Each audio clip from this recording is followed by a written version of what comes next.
What's up, YouTube? What's going on? What's going down? Man, this is the start of something beautiful, something big. Welcome today. We're going to call this right here Reminiscing with Curт. True stories. So, I lived a wild and hectic lifestyle before I made it to, OG status and was able to chill out and be more humble and calm. But boy, do I got some stories. My past is full of some stories. Some stuff I ain't even gonna talk about. Some stuff I am. I told these stories a million times. I lived all over the country, man, all over the United States, 20-something states, 40-something cities, since I was a little child. And I've had some crazy experiences, you understand me? So, everybody's like, you should write a book. You should write a book. You know what I'm saying? You should tell those stories. You get what I'm saying? And therefore, I said, better yet, how about I tell them stories, right? So, this is new for my channel. I'm gonna bring you one of these stories. Some is a tearjerker, some is funny as hell.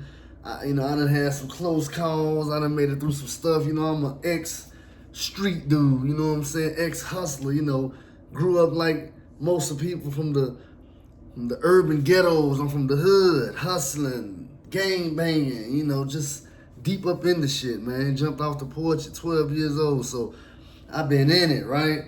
I'm one of the survivors. So here's what I did. I wrote down a bunch of stories that I could remember. I remember every day something different. And a lot of people viewing any stories, you know what I'm saying? They're going to tap in and they hear these stories. A lot of people know about these stories. But however, I couldn't figure out what story I would start with or who I should, how I should articulate which story. So they're not in order. They're all over the place. And they all in here so far. So here's what I did. I took all the stories. I'm talking about, this bag is full of these. Bunch of little papers, right? Each one of these papers is one of the stories, right? This bag is full of them. So what I'm gonna do is, I'm gonna draw one. Whatever I pick out, that's the story I'm gonna tell. And you know what I'm saying? I want y'all to comment, subscribe, share that shit. And I don't know, a couple days, I'm gonna dig in the bag and tell another one. So, I'm not gonna talk y'all's ear off, man. We're gonna get straight to it. This is the premiere of Reminiscing with Curт. You understand me? So, let's get straight to it. Let's shake his bag. Let's see what we got. Cause who knows?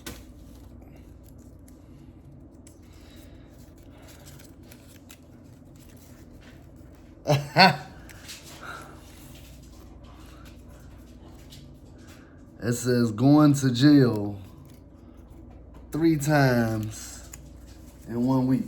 That's crazy. That's crazy. So, all right.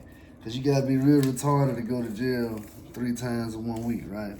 So, here we go. We're going to do away with that one. Pull up a chair. Let's get straight to it. Now, most of these stories 10, 15, 20 years old, some older than that. This particular story goes all the way back to, I want to say 2001, all right? So yeah, as a hustler, you know what I'm saying, I'm trapping with some serious trap guys. I'm deep in it, you know what I'm saying? I got a place where I lay my head, where, I don't do no activity, no traffic. And then across town, I got, a trap spot. I keep my little goon working in, you know what I'm saying? So, it all started with, this is 2000, it's either 2000, 2001. And the big trucks was really just getting popular. So, you know, I just got the Expedition, brand new.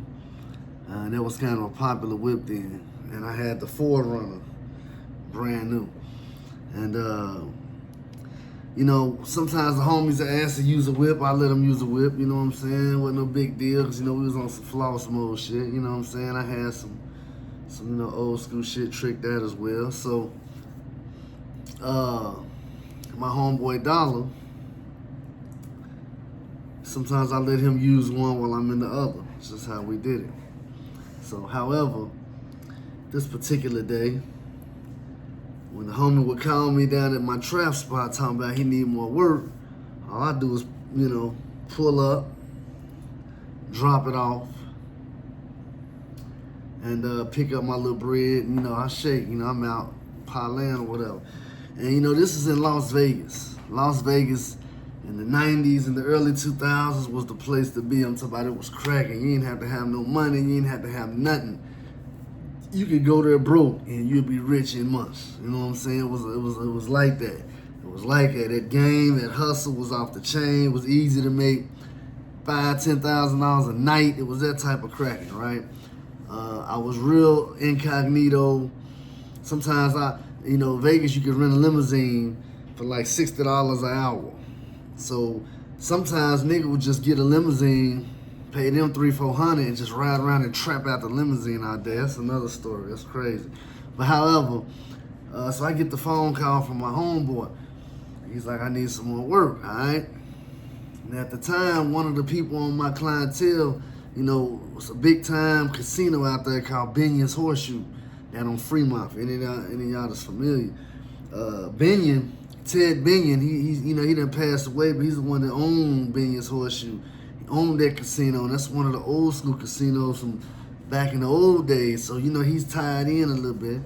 However, he got a nephew that we call Binion, because he was, you know, connected really tough, but he was on that shit.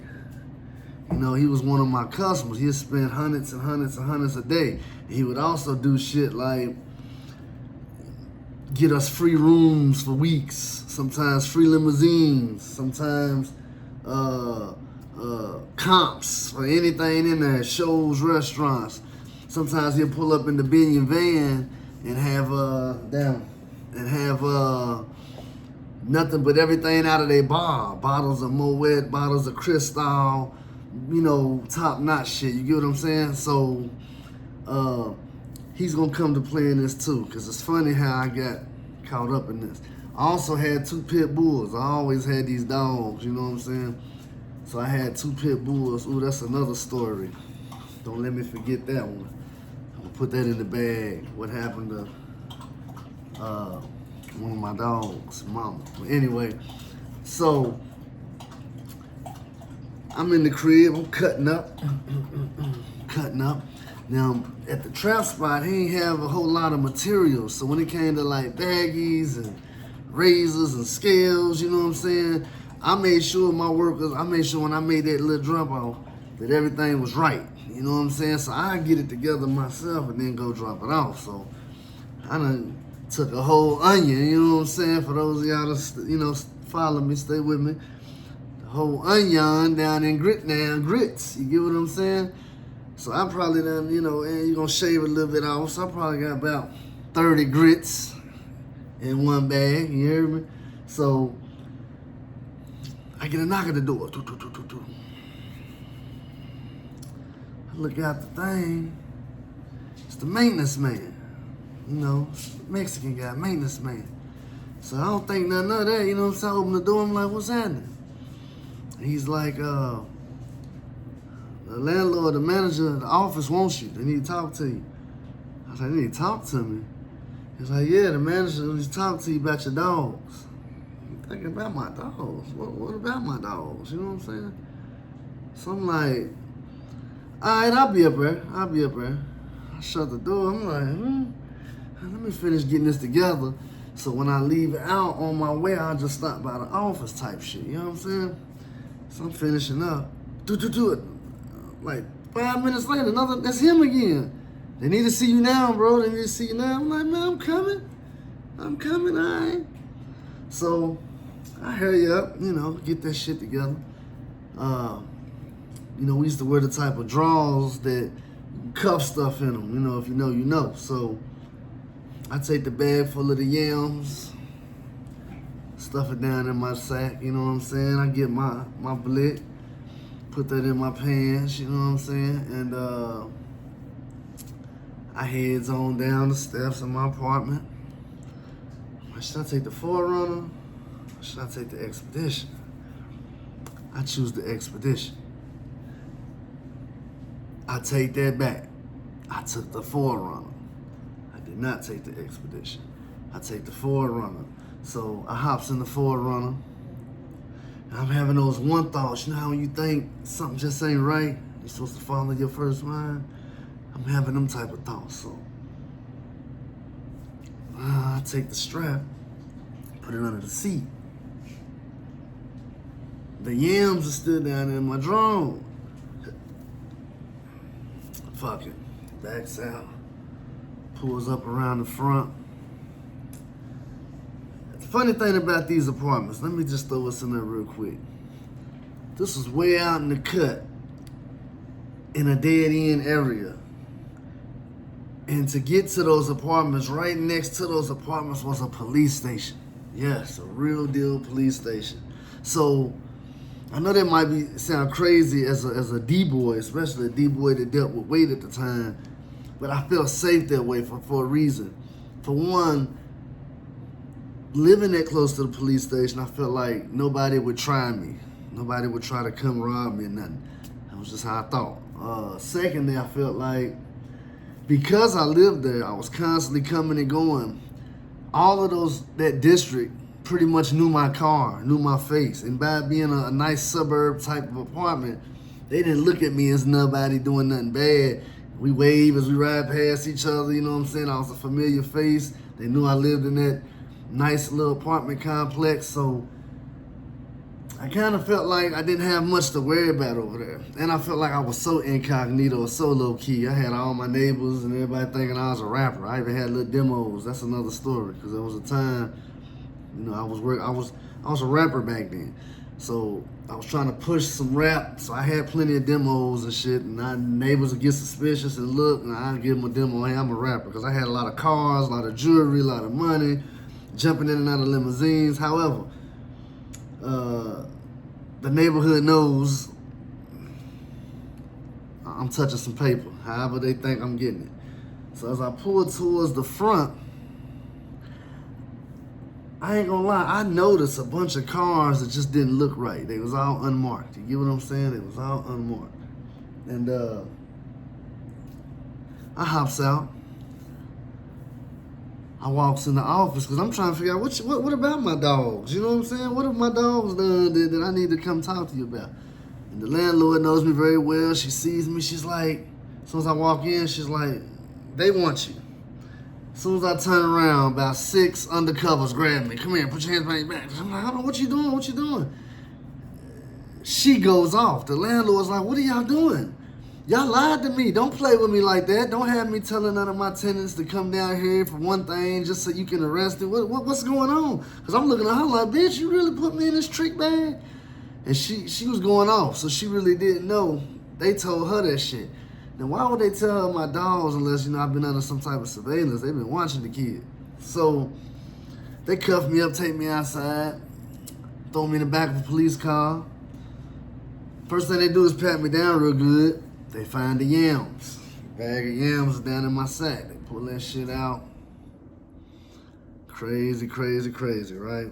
So they like, well, now you're under arrest for trafficking, controlled substance. I'm like, God damn, that's some bullshit. So they sit me in the back seat of the undercover car, and I'm like, so what's up? We going? Because I'm ready, go and get down there and make my phone call. I can get bailed out this bitch.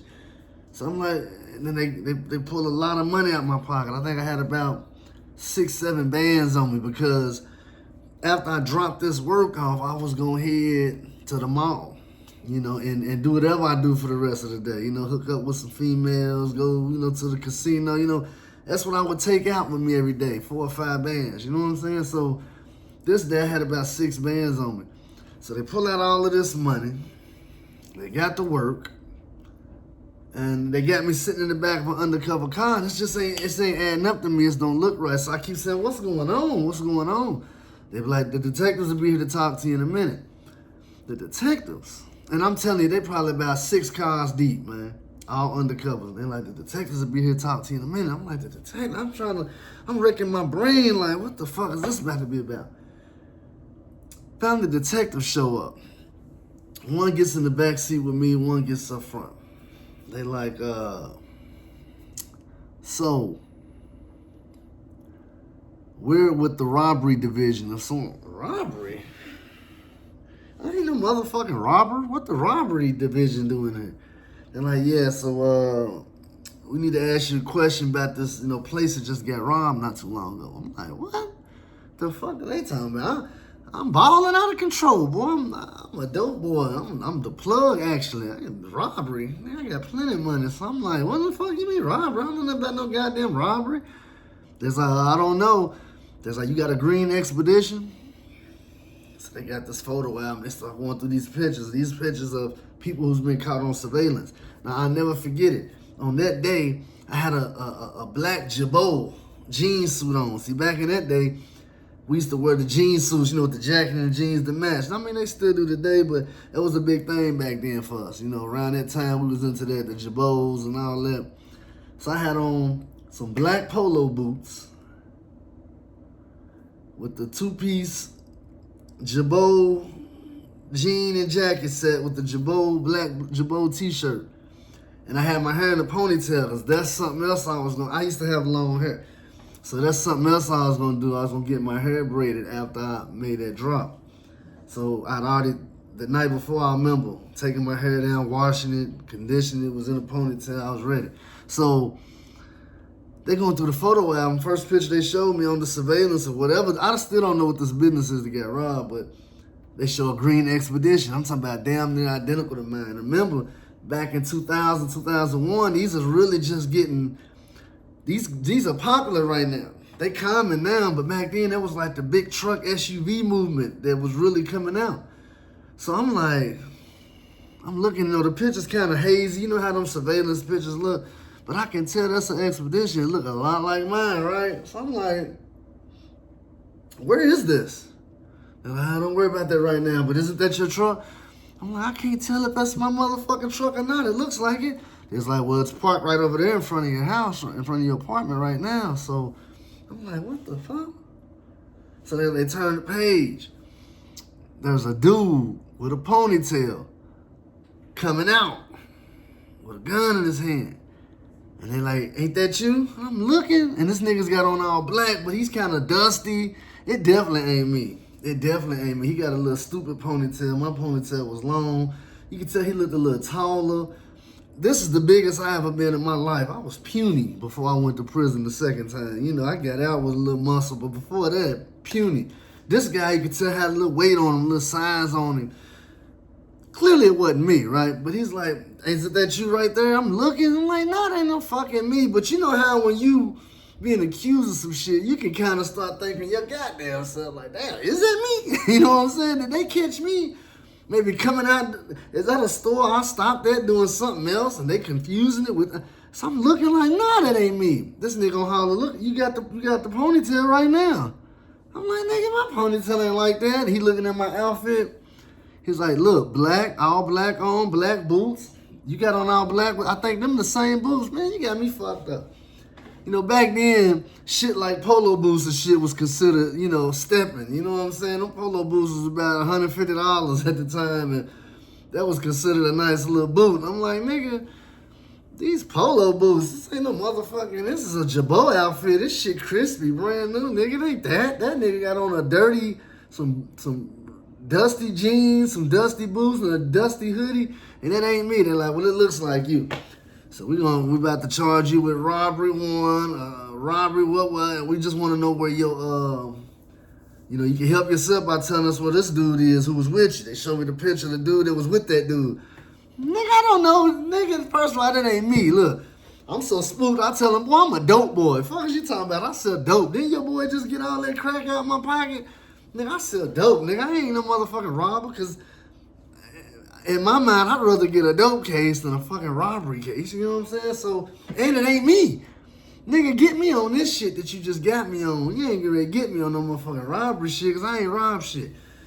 So now, I'm still in the backseat. We having this meeting in the backseat of their police car. So I'm watching all these cops going over to my apartment and come back and forth to do all of this shit. And they like, now they going in my 4Runner. They like, we got a gun. The gun I put under the seat. I'm like, oh, fuck. And they like, that looks like the gun that's in the picture. And I'm like, man, listen. None of that shit got nothing to do with that. Then they come out my crib. They find more dope. They find a couple more guns. Then they come out with a ski mask.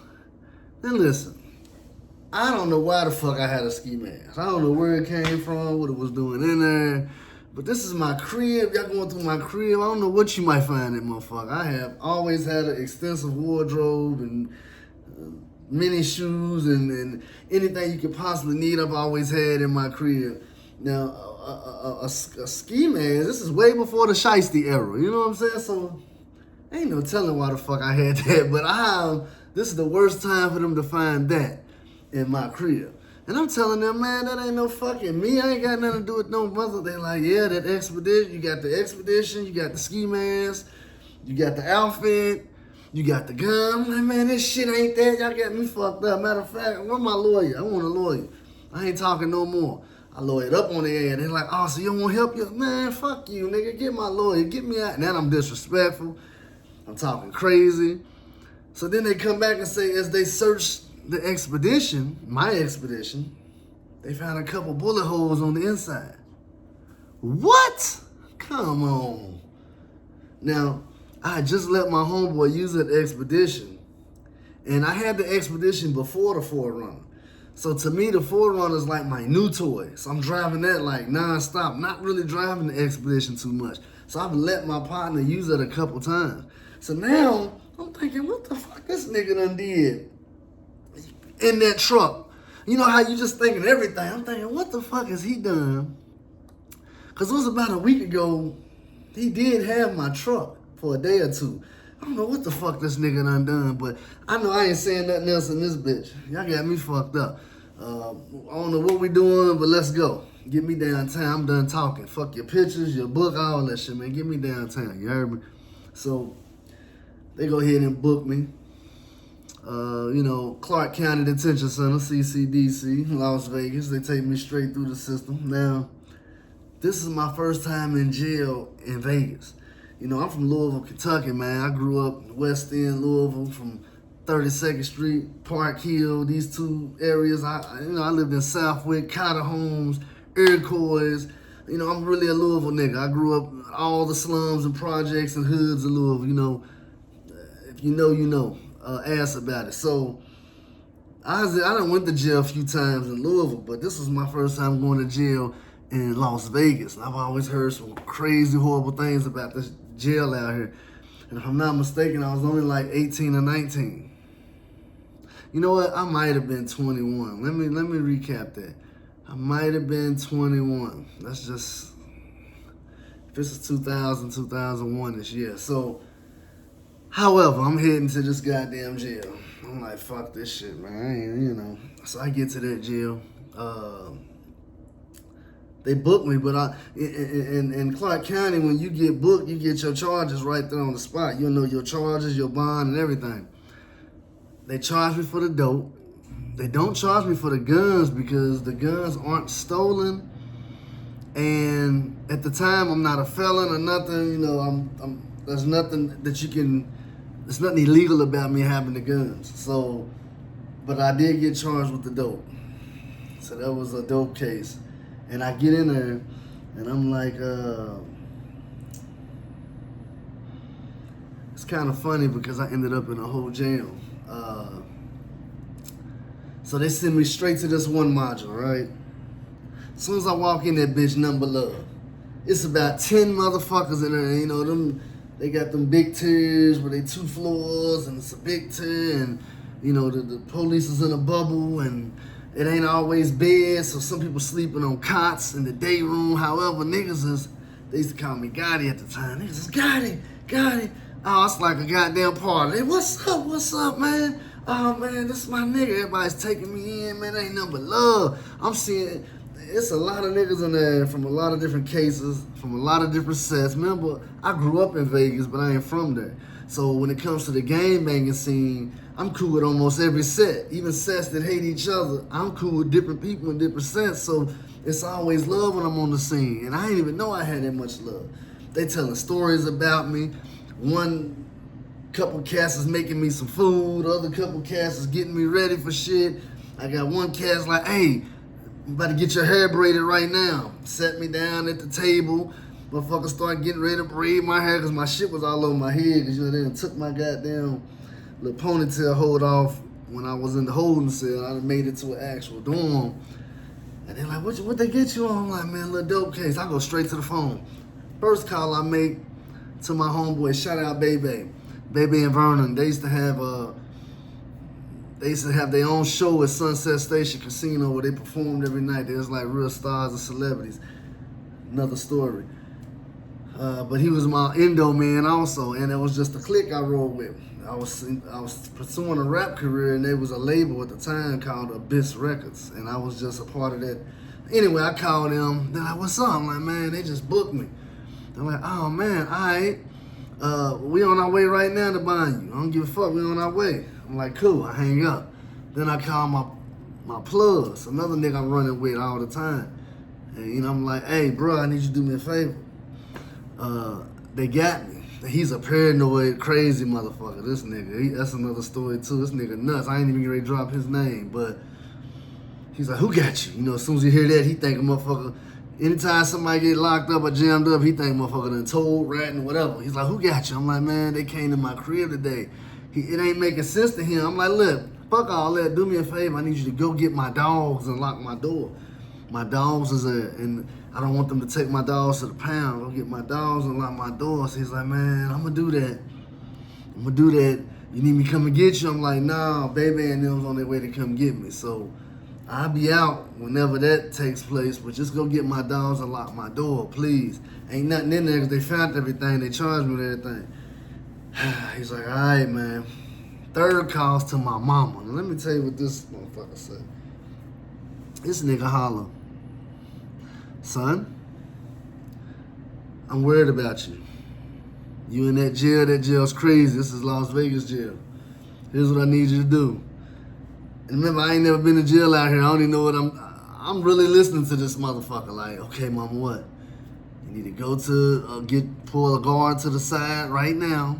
And she's a white collar Vanessa. She'll get everybody a social security check if you talk to her long enough. She'll have you finessing the system. So she always think of ways she can get a crazy check for a motherfucker, so she can pinch it. But anyway, she's telling me this will help you too. Get a check. And we on a recorded line with this shit. Boy, I tell you, this shit was dumb. She holler, pull a cop to the side, tell him you feel like you're gonna hurt yourself. I said, huh? For real, mama? Look, I'm coming. I'm telling my homeboys they got the food ready. They got shit ready for me. And I'm like, hold on, y'all, here I come. Oh, I'm having fun, this motherfucker. I'm like, what, mama? She said, pull a guard to the... Trust me on this one, son. At this time, I trusted my mom. This is way before I realized my mama didn't know shit about shit. I trusted this lady. Boy, she could have told me some shit like I did, and I did it. Son, tell a guard that you're going to hurt yourself. Trust me. This is going to protect you. This is going to help you. I'm like, all right. I hang that motherfucker up.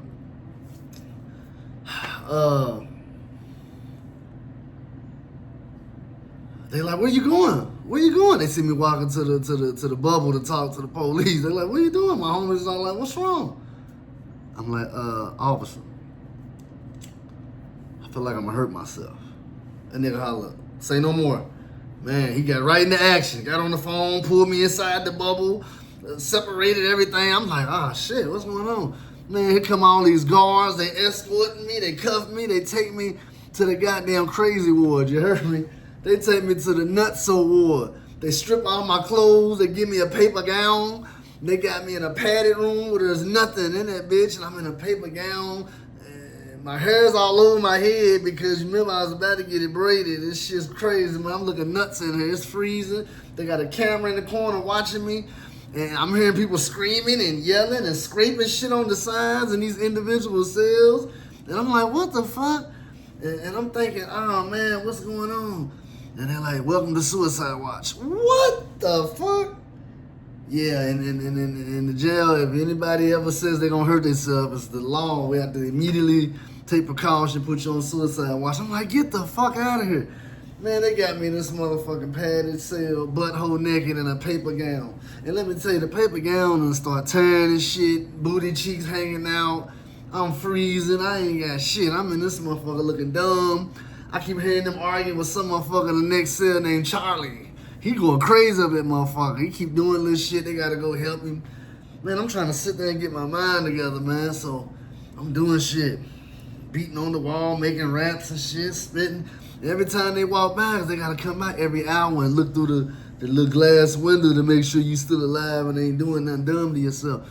So just think every time they walk by, they see me doing something dumb, ass hanging out and shit. Man, I'm starting to lose my mind in this bitch. Next thing I know, after a couple hours, man, I smell shit, like funky shit like a motherfucker, right? So the guard comes through the door, they walk, and they like, Charlie, what are you doing? Oh, no, fuck. Oh, fuck. Charlie. Oh, fuck. I'm thinking, what this motherfucker Charlie done did next door? So I hear the guard get on the radio. Charlie 49er, we need someone up here.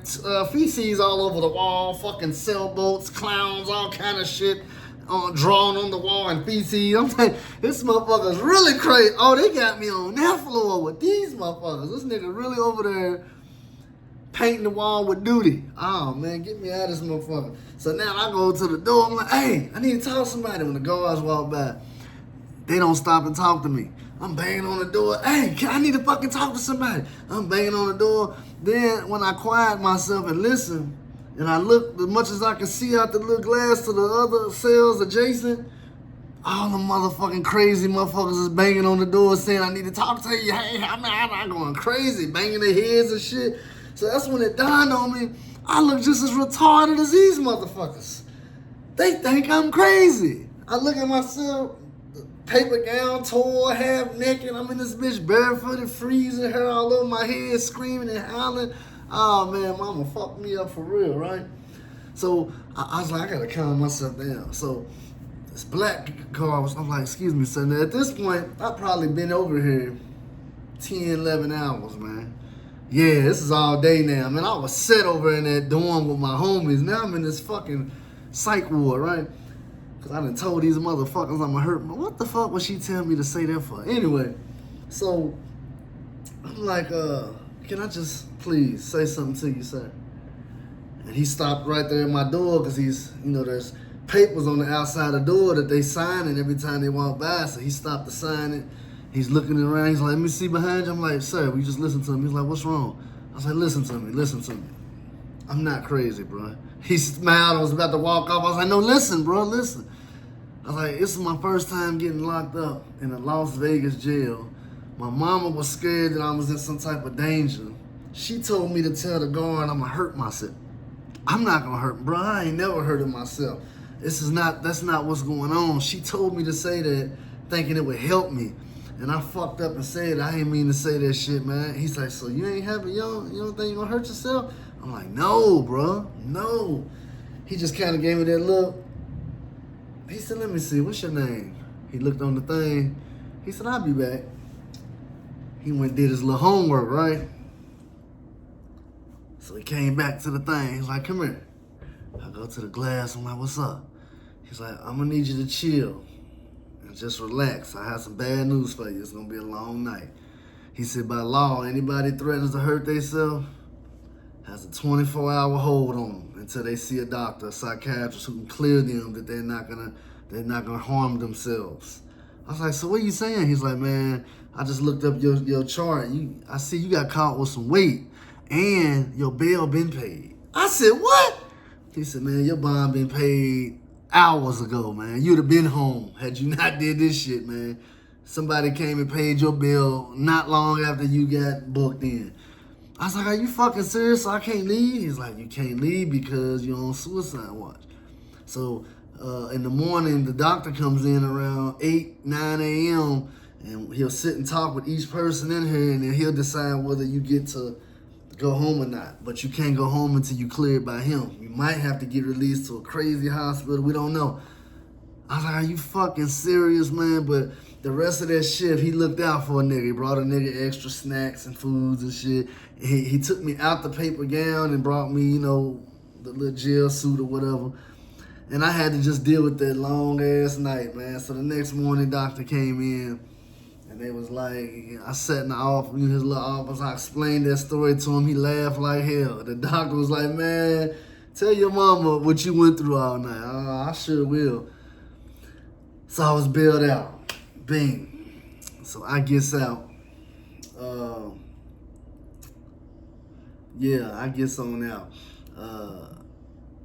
My homeboy, the plug who I had pick up my dogs and all that shit, he's the one to pick me up. So he's sitting outside of the jail, and he's got my dogs in the car and everything. So I get out the jail, I walk right out there, get in the car with him and his girl. Dogs was happy to see me and shit. I'm like, man, what's up? He's like, bro, he's drilling me. What happened? What you say? You ain't say, man? Come on, bro. No, I ain't say shit. It wasn't nobody I could say nothing on, nigga. I got caught with my own shit in my own pocket. I got a court date coming, you know. He's like, so what you want to do? I was like, for real, I don't want to go back to the apartment, man. So we talking about how it happened. Something ain't adding up, man. Somebody snitching or I'm being watched. Something ain't right. So he's like, look, I'm going to just put you in a room for a week, man. He's like, where's your cars at? I was like, I don't know, bro. They took my fucking expedition to evidence. My forerunner, I left it there unless they told it. I don't know where that's at. I ain't, you know, I'm scared to go back over there. I don't even want to go back over there. And he was like, well, when I went to pick up them dogs, man, the police was still all over the place. They let me go in there and get the dogs and lock your door, though. I was like, for real? You still did it? Because I know his scary ass would have kept going. But he got my damn dogs. So he took me to this little room, right? So he's like, all right, get yourself some rest, you know, get you some food. He gave me a couple dollars, you know, we'll talk about it. Because, you know, I got all my work's gone, you know what I'm saying? They done confiscated my money because the money and the dope was together, the guns. I ain't got nothing, man. So call my mama, tell her I'm out. I tell her what the fuck she put me through. I called the homies, Baby and Vernon and them. They're like, okay, we'll link up later, you know what I'm saying? You know, they pulled through the room, brought me some good smoke and shit, you know what I'm saying? He was like, don't even worry about that bail money. It was only like $2,000 or something to get, maybe $1,000, $1,500, I don't know. But he was like, don't worry about that bail money, man. You good, you know what I'm saying? Then I called this little chick. Now, here's the thing about this little chick. I'm gonna think of her name in a minute, but this little chick, man, I've been creeping with, she had a dude. She had a whole nigga. And her nigga's name was Bosco, right? He was another nigga that dealt with a whole lot of weight, man. He, in a city where, when that dope game was cracking back in them days, the ones who had real weight, our names rung. So we all kind of knew each other. We was all like one committee, unless we just wasn't cool. But we all knew of each other. There was only so many people that had certain types of bags, you know what I'm saying? He was one, her name was Sandra, bitch. Yeah, this bitch name was Sandra. One of them named Sandra. However, I knew that she was his chick. And, you know, I done picked up from their house sometimes, just sliding her, you know what I'm saying? She just one of them. So I used to slide her all the time on the low. You know, she was cheating on the dude. He was balling, took good care of her, did everything, but she creeped with me all the time. So I'm in this room, I'm fresh out of jail. I just had a hell of an experience. You know, niggas doing what niggas do. Let me call me a little tail over here. So I hit this bitch. And she's like, what's up? I was like, man, I just got out of jail and all kind of shit. You get what I'm saying? Like, man, I need some attention, some company. She said, oh, I'm gonna come through. I'm gonna smoke you out. You need anything? Whoa. So she pulls up. So my homeboy, the plug, he also was telling me, yes, I'm in this room with my dogs. So he's telling me shit like, because I knew what he would get on with. He would get on with 3 or 4 squares at a time. You get what I'm saying? And although I was paying for my dig, he would throw me what I buy. You know how that go. So I was always full of work. So the thing was to get it off real quick so he can go back to who he go to. So I remember him saying he only got like 2 or 3 of them things left. You know what I'm saying? He gonna throw me half of one, and you know he's doing that so I can get back right. You know, come on, you got to get back right. You just lost everything. So I'm going to throw you a half a square, you know what I'm saying, do your thing. So I'm like, cool. So in my mind, I already done computed how I'm going to do it. Shit, with a half a square, I'm going to knock a quarter. And the other one, I'm going to break down looking ass, you know what I'm saying? So I already got it figured. However, laid up pillow talking with this bitch, she's like, I pretty much told her too much. I told her because I'm talking like I'm, big dog. And I'm like, man, I'm good, though. Shit, I'm still, so she's like, I said, you still grinding? I'm like, yeah, I'm still grinding. Fuck you mean? That shit didn't do nothing. That shit didn't stop nothing. So she's like, oh, okay. So, make a long story short, got her out of there. And the next morning, one of my other chicks who's a nurse, live way out in the suburbs, she finds out I'm at the room with the dog. She's like, boy, I got a 4-bedroom house out here, If you don't bring your ass out here with them dogs, I'm like, all right, cool. So I do that. I go out there, and then I get a phone call. I had a homeboy, because in those apartments I lived in, I used to take care of everybody. That's how I kept people on my side, man. I used to take care of everybody. I used to keep everybody fed, make sure their little bills were straight, they had food, whatever. That's what kept everybody out of my business. So there was this one nigga, he worked security. He ended up being my security. That's another story. But he called my phone that morning. He's like, what's up? You out? I'm like, yeah, what the fuck? What's up with you? He's like, I got your truck. What truck? He said, I got your 4Runner. They left your shit sitting there with the keys in it and shit, man. Yeah, they didn't get their dogs, man. I got your 4Runner, and whenever, just let me know so I can bring it to you, pick you up or whatever. I'm like, man, good looking, man. So I tell the chick to drop me off to him. So he met me at the McDonald's, you know what I'm saying? He gave me the scoop on what's going on over there, because something ain't adding up right. Something don't make sense, man. And, I've been kind of cautious about who I call and who I talk to and tell, because I don't know what's going on. So behind the tents of the 4Runner, I ride back through the hood just to look at it, man. Things was quiet, but I don't go back in that bitch, right? I send a bunch of bitches over there, different little chicks to go pick up shit, furniture, clothes, whatever. However, make a long story short, so I drops him off. I'm heading back to the, nurse chick's crib, and I get a phone call from that Sandra bitch. She's like, hey, you got some work? I'm like, what's up? Because I know her nigga got weight, right? Now, her nigga, come to find out, he got popped about a month ago with like a whole thing, you heard me? So it's already been kind of funny because she do too much pillow talking. So it's been kind of weird how he's even out. However, she's like, she need a 9-piece nugget. I'm like, a 9-piece? I'm thinking, why this bitch would need a 9-piece? She's like, my dude need a 9-piece. I was like, he know you calling me? She's like, well, he don't know about us. He just think, I'm calling somebody that I know with some work. So I'm gonna need you, can you bring me that? I'm like, for sure. Hang up, call the plug. I'm like, hey, something don't seem right. Won't you ride with me on this play for this 9-piece? He's like, what 9-piece? I was like, the little bitch I be sliding. He's like, Bosco's little chick? I'm like, yeah. He's like, yeah, it don't sound right. Cause see, here's the thing. The little chick is from 60s. Bosco is from Playboy Crip. And this nigga that I'm with is from Donna Street Crip. And I grew up cripping, banging, rolling 20s. So a lot of these hoods don't even get along with each other. It's just some shiesty business in history, right? So he's like, man, you know what? Yeah. I'm riding with you on that. Meet me at Texas Station. So I make it back to the fucking nurse bitch crib, get the 9-piece nugget together, Hop in the 4Runner, meet him at Texas Station. We park next to each other. Like, you ride with me, I'm riding with you. He's like, nah, get in the whip with me. So before I get out my whip, I had just rolled a blunt sitting in the car waiting for him to pull up. I just rolled me a blunt. Now, I didn't light it. I set it in the ashtray. You know, I got all my bling on and shit, my jewelry, my jewels. But I just had a thought. I'm like, what if I don't make it back? Or what if it is a robbery? Because we was thinking more than likely it's a setup like this. Like some niggas is jacking, you feel me? So I was like, you know what? I took off my Rolex, took off my rings, my chains, put them in the armrest, put the blunt right there, cut it off on my favorite song.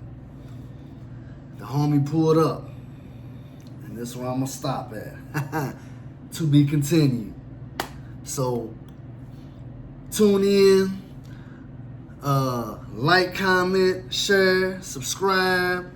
I need you to follow me. It's still one story. It's still 2 more arrests that you got to hear about in this same week. It gets crazy. It gets wild. If you interested in this, man, tune in. I'll be back with part 2. Gone.